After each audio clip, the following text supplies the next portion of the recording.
So how do we make it better? Anybody have any suggestions? I have a lot, but I want to see what you think. I know she has a suggestion. Yes. That would be great. Wouldn't it? Right? I think there's some things we have to work on before we get to dynamics, right? I would prefer you play with no dynamic contrast and beautiful tones the entire time.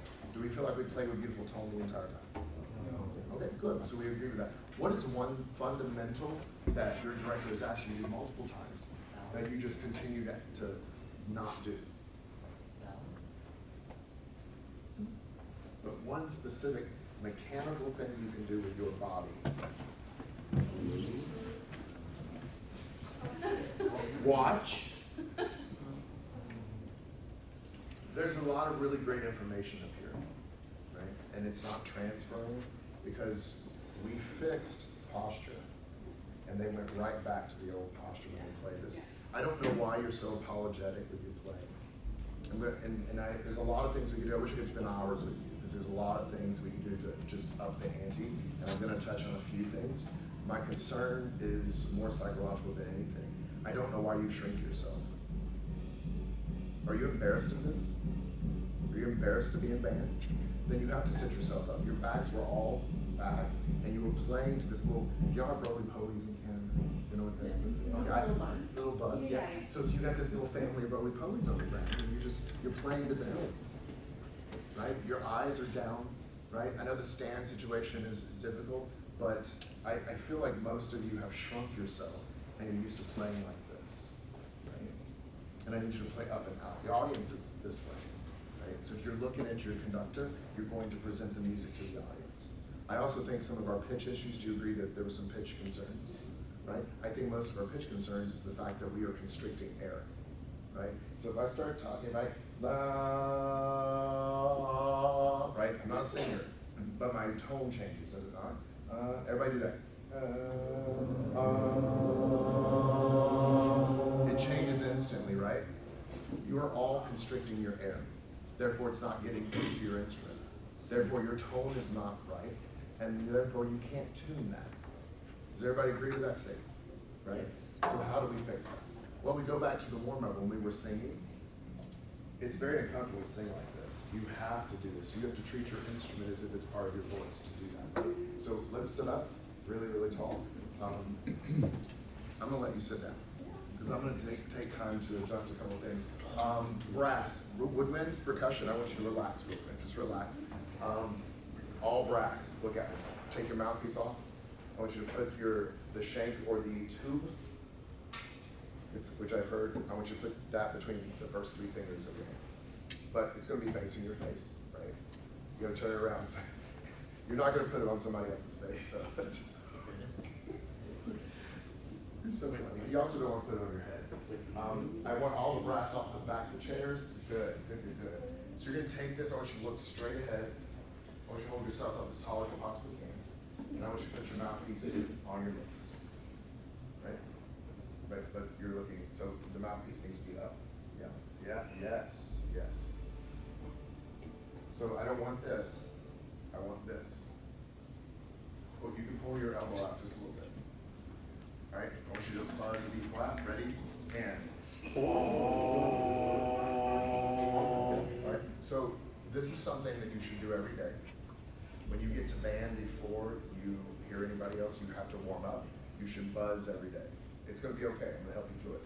So we're going to buzz. I want you to peel the paint off the wall. You don't even have to buzz a B flat right now. I don't care what pitch it is. I want you to peel this wallpaper or paint, whatever it is. Ready? Buzz. Go. Go. No cheese. Go. Fingers. This is not good. Go. Put the mouthpiece back on your face. No, on your face. Your chin is way down. I asked for you to put your face flat against the wall, did I? Yes, I did. So do this. Sit really tall. Percussionist, can you come help my tuba friend? You're going to need help. because I'm about to change your life. All right. Your mouthpiece, what do you want? What's wrong? Is that heavy? Oh, the mouthpiece is so heavy. Oh. Put your mouthpiece on your lips. Hold your pot, raise your face even long. Right? Like chin up, chin up. Chin up. Now, without moving your mouthpiece, I want you to put your instrument on your mouthpiece. Do not move your face. Percussion, you need to help him. Why'd you play? You abandoned the tuba player! Help him! Look at him, he's small! Why'd you do that to him? Oh my gosh! Chin up, chin up, chin up. All right, so keep these in, don't move. So I want you to close your legs just a little bit and push the tuba up. Yes. So now you're making fun of the process, and you're going to sound just like you did a few minutes ago. Okay? So are you with me? You promise? Okay, because this is not what I want. I want you to play B flat. Ready?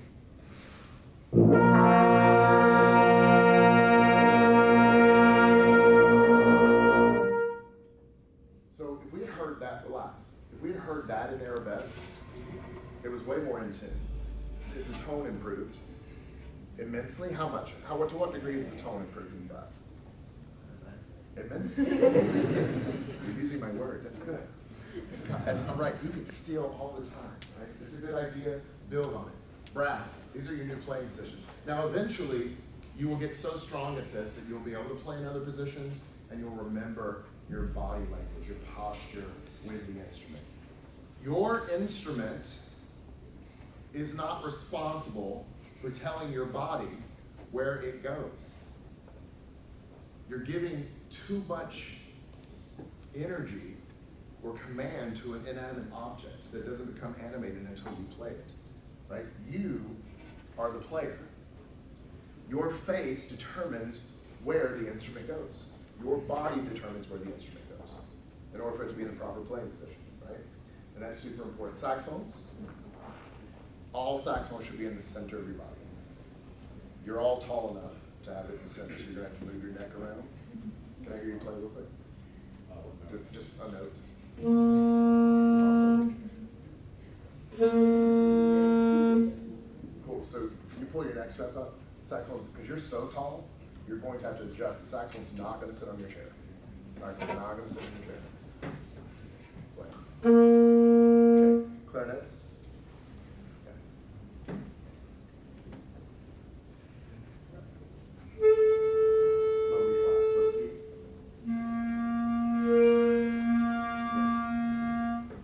So real quick, I want you to stand up here.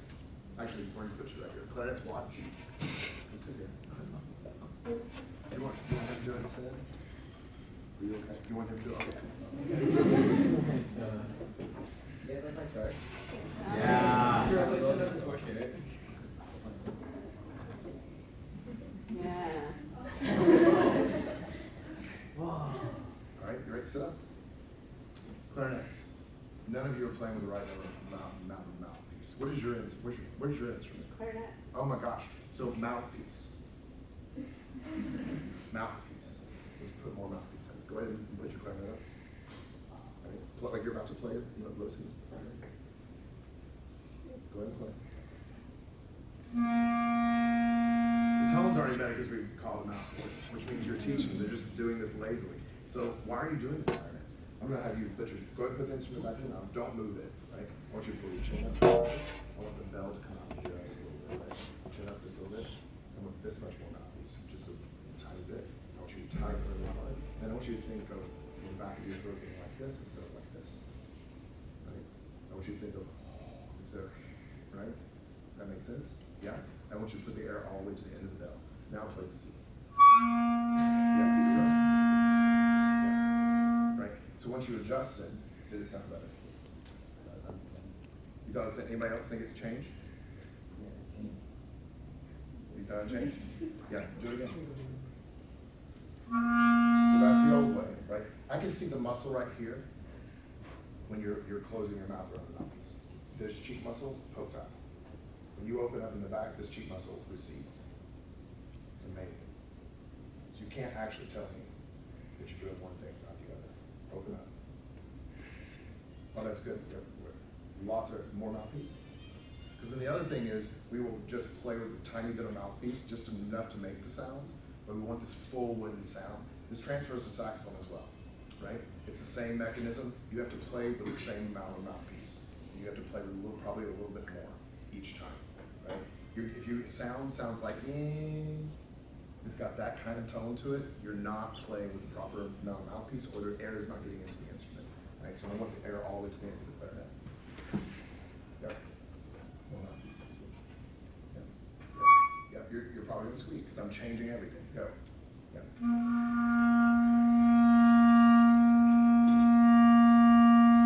Is it easier? Or just get started. It's hard to get started, but did you hear the change? You can say no. I'm not sure if you believe in it. Do y'all believe in it? Yeah. All right, so go sit down. It's gonna be okay. Do you believe in it? Replicate, go. Do the same thing. You don't have to move in the chair, but go. Go. Pull the clarinet in just a little bit. Chin up. Pull it in. Go. So don't let them play with those other tones. My gosh, let's go. So not enough air. Perfect setup, not enough air. Go. So tone over volume. I don't care what dynamics you play, if you play with this beautiful sound, right? If you play with a beautiful sound all the time, you'll be able to play it softer. You can work on dynamics after. How many of you, do you want to turn around for this question? Or do you want to see if they'll answer honestly in front of you? I'm okay. How much do you practice when you're not in rehearsal? 3, okay. Okay, I believe that. How many of you practice 5 times outside of school? I believe that. 4 times? A week? 3 times? 2 times? 1 time? Right, so here's, you can turn around now. It was depressing. If you need a hug, I got one for you. Okay, so friends, here's the other piece of this. If the musicianship is yours, right, and it does all these things for you, and you love it and you enjoy it, why don't you give love to it? Why don't you hone your craft? What keeps you from doing that? Are there other things that you feel that are more important than this? I don't believe that's true. I don't think there is anything more important than music making. Every single society that has ever existed had music. There are societies that had music before they had language. Do you understand? Now, somehow you've been raised in this modern era where you're taught that this is not as important. Isn't it logical? Think for a minute. Is it logical at all to take music out of students' lives or kids' lives and families' lives if you want a society to submit to governments or religions or anything? If music makes you smarter than anything else,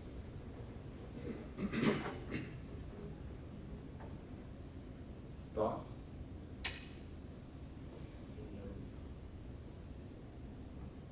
It's a deep thought, isn't it? You're conditioned to not practice because your community doesn't fully embrace you all the time.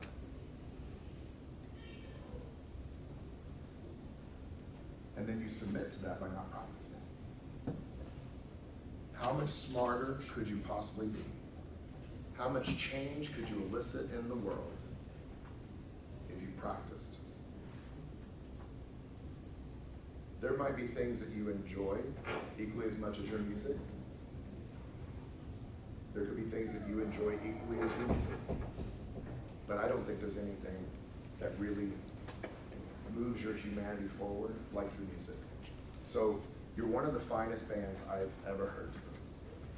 Yep. You don't know that you're one of the finest bands I've ever heard, except that I'm telling you, and you're like, he probably says that to everybody. But I haven't.